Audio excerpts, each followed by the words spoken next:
Il était une fois dans un royaume, une fille un peu à part, qui refusait de se soumettre à la princesse du royaume. Pour cela, celle-ci va la faire passer par un calvaire. Mais elle aussi, ne voulant pas se laisser faire, va riposter. Suivez jusqu'à la fin pour découvrir les tournures et péripéties de cet scénario d'une vie et comment cela va finir. C'est un royaume paisible. Et comme on le sait, qui dit royaume parle de roi, de reine, et s'il y a des enfants, de princes ou de princesses. Et tous, sans exception, se doivent de se soumettre à ceux-ci. Cependant, il y avait une qui refusait de se soumettre à la princesse. Alors pourquoi? Avançons pour comprendre. Voici la fille en question.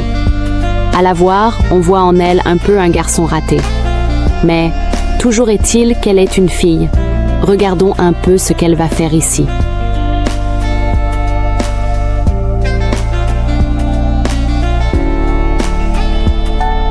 Je prends. Je peux le laisser. Seigneur. Vous, allez, débarrassez-vous. Débarrassez-vous. Qu'est-ce que vous faites? Pourquoi vous vous battez? Hein? C'est bon. Passe de ce côté. Passe de ce côté. Pourquoi tu n'écoutes pas? Hein? Je vais te frapper, hein? Le nez comme le clou de girofle. C'est quoi ces bêtises? Hein? N'êtes-vous pas de bons amis? Monica, elle n'est pas digne d'être appelée amie d'une personne. Elle ne peut pas aussi être appelée amie d'un groupe de gens. C'est une traîtresse. Depuis que cette sorcière est venue à Abba et qu'elle n'est plus du tout calme. En quoi est-ce ma faute? Et qui n'a dit qu'il ne devait plus? C'est moi qui l'aime. Qu'est-ce que tu dis?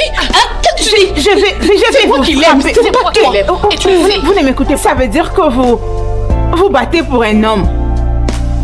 Cet homme pour qui vous battez maintenant, a-t-il de sein? Donc vous vous battez vainement comme ça. Hein? Allez, tenez-vous. Battez-vous. Que tu t'es sauf, n'est-ce pas? C'est moi qui l'aime. Il l'aime tellement. C'est moi qui l'aime. Je regrette. Pour avoir intervenu. Aujourd'hui. Battez-vous bien. N'importe quoi. Et qui ne t'appartient pas. C'est moi qui l'appartient. Viens, s'il te plaît. En partant, elle rencontra la princesse avec ses servantes. Une d'entre elles lui demanda de saluer la princesse comme tout le monde. Mais elle ne voulait pas le faire, car pour elle, c'était une petite souris. La princesse fut frustrée de ce qu'elle ignora, sachant qu'elle était la princesse du royaume, et la fille la menaça de la gifler si elle continuait. Pour elle, la princesse est trop petite pour se soumettre à elle et très loin de sa génération. Elle ira jusqu'à frapper l'une des servantes qui voulait la contraindre à se soumettre à la princesse. Comme on le dit, comportement du mouton, réaction du berger. La princesse va rentrer au palais, tout en colère, pour aller le dire au roi et à la reine. Lorsqu'elle rentra dans la maison, voyant son visage, la reine demanda ce qui n'allait pas. Elle lui raconta qu'un petit rat l'avait insultée pendant ses balades dans le royaume et demanda au roi de punir la fille en question, qui s'appelait Monica. « Ah, Monica la rebelle, pourquoi as-tu fait cela ?» La reine envoya les gardes chercher cette Monica pour l'envoyer au palais. Pendant ce temps, à la maison, sa mère s'inquiétait du fait qu'elle n'était pas encore rentrée. Son frère, la connaissant, lui dit que certainement qu'elle se bagarre quelque part. Tout à coup, les gardes royales rentraient dans la cour pour demander d'après elle. Sa mère leur dit qu'elle n'est pas encore rentrée du marché. Ceux-ci, regardant dans la cour sans répondre, s'en allaient. Son frère dit à leur mère « Sûrement qu'il y a un danger, il faut prévenir Monica. » Il courut pour aller chercher Monica afin de la prévenir. « Monica, Monica, où es-tu? Ah, la voilà !» En fait, pendant son chemin, elle fut accostée par un étranger qui venait d'arriver dans le village pour un travail. Il lui demandait de l'aider à trouver un lieu. Pendant qu'il parlait, les gardes royales arrivaient et l'invita à les suivre au palais. Son frère revint à la maison et dire à sa mère que sa recherche a été sans gain de cause, ne sachant pas que Monica était désormais au palais. Au palais, voici ce qui se passait. La stupide villageoise, sans cervelle, qui a osé défier ma fille en cours de route. Oh non, non, Ma reine, essaye de me comprendre. Je voulais juste la recadrer. Comment oses-tu blasphémer devant moi? Comment oses-tu dire ces genres de bêtises devant moi? Oh, désolée. Ferme ta gueule. Ce n'est pas aussi grave que ça. Tu es parfaitement une menteuse. Maman, cette fille m'a dénigré devant tout le monde dans ce village. Elle a insulté ma personnalité. Elle doit subir une peine. Les sangs royaux ne mentent pas. Les sangs royaux n'est pas supposé mentir. Sois J'ai juste. demandé ton opinion. Princesse, Maman, enseigne une très bonne leçon à cette idiote. Donne-lui la punition qu'elle mérite pour son crime. D'ailleurs, fais-le tout de suite, comme ça elle n'oubliera pas toute sa vie. Oh, ma reine, s'il vous plaît, quand même. Elle est plus petite par rapport à moi. J'ai assisté à sa Tais-toi! naissance. Elle est une petite sœur. Comment oses-tu me Désolée. rappeler ça? Dans ce cas, Sois pas vexée. princesse, rassure-toi de lui laisser des cicatrices sur son corps. Comme ça, chaque fois qu'elle va les regarder, elle va se souvenir de toi. Idiote. Foutaise.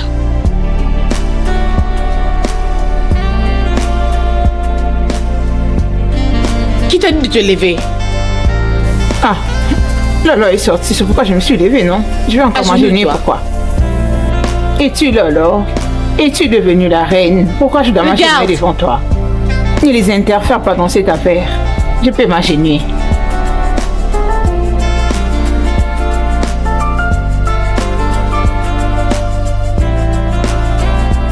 Finalement,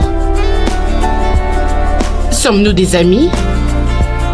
Comment je peux être ton ami, moi qui ai assisté à ta naissance? Garde! Hein? Ah, pourquoi tu veux faire intervenir les gardes dans ces petites choses? Hein? On peut les gérer nous-mêmes, non? N'est-ce pas?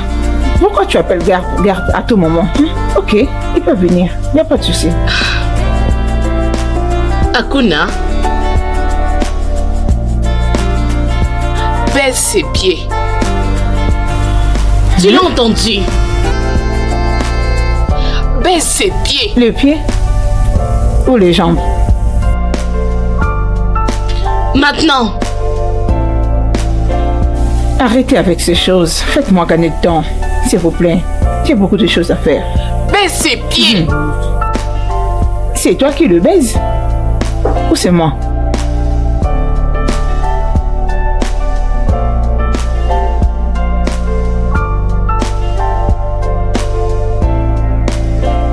Son frère, quant à lui, la cherchait toujours dans le village. Il rencontra l'étranger et lui demandait s'il n'a pas vu des gardes royales. Il lui dit qu'il a vu des gardes royales amener une fille, avec qui il parlait. Lorsqu'il décrivit la fille en question, il sut que c'était Monica et courut pour le palais.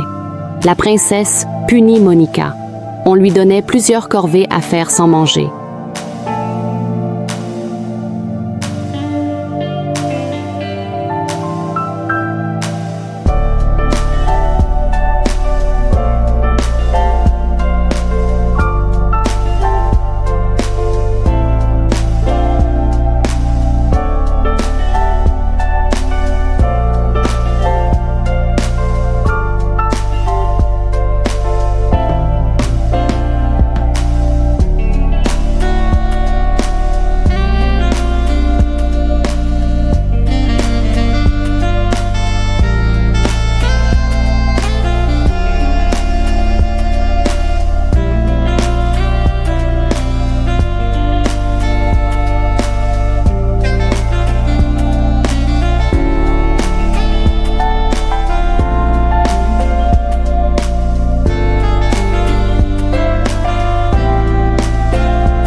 Son frère rentrait expliquer cela à leur maman.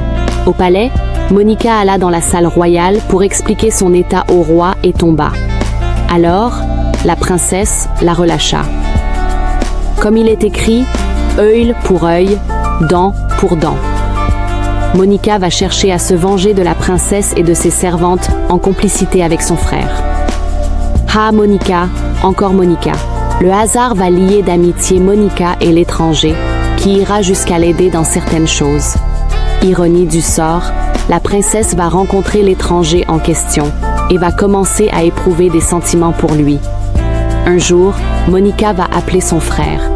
Pendant ses balades dans le village avec ses servantes, un homme masqué va les agresser et amener l'une des servantes. Celle-ci va se retourner avec des blessures partout sur son corps. Ah Monica, elle a encore frappé.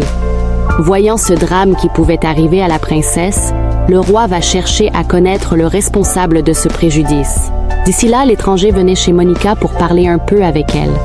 De son côté, la princesse rendait visite à l'étranger pour l'impressionner afin d'avoir son cœur, mais lui l'ignorait. On sait que dans la vie, seules les montagnes ne se croisent jamais, sinon les hommes, si. C'est ce que la reine a oublié. Car un jour, Monica surprit la reine sortir d'un hôtel dans les bras d'un homme. Depuis ce jour, la reine n'était plus la reine pour la reine. Car c'est Monica qui tirait les ficelles désormais. Après investigation, on soupçonna Monica à la base de l'agression. Alors, le roi l'appela au palais pour des questionnements. On l'a mis en prison. Et comme c'est elle qui tirait désormais les ficelles, elle obligea la reine à faire tout son possible pour la libérer et plier la princesse à ses pieds. Abonnez-vous pour voir la suite et n'oubliez pas d'activer la cloche pour être informé dès sa publication.